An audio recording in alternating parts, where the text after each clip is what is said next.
So shout out talaga sa Jar Factory, no, na sana maglabas kayo ng separate na tumbler lang ang ibebenta ninyo ng walang strap.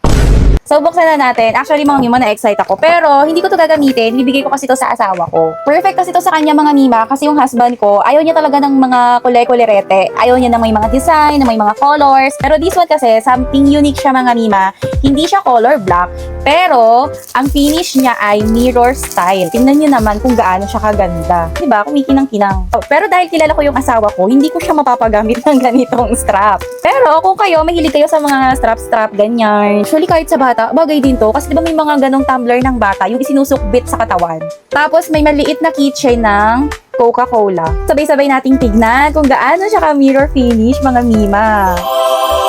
Meron siyang naka-engrave na Coca-Cola pero hindi ganun kahalata. Actually, medyo may pagkamaharlika rin naman din talaga to. Pero nung binasa ko sa description, ito ay made of 316 stainless yung ginamit dito. So, nung research ko, ang 316 pala is high quality ng stainless steel na kahit anong pagsubok ang mangyari, hindi mangangalawang. So, halimbawa na lang, dalhin mo siya sa dagat o kaya lagyan mo siya ng mga acidic drinks. So, kahit ilang taon mo na siya gamitin, mga mima, wala kang makikitang bakas ng kalawang sa kanya. Kasi parang naisip ko, parang ayoko nang ibigay sa asawa ko.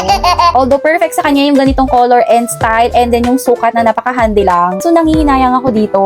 Kasi 100% sure ako hindi niya to gagamitin.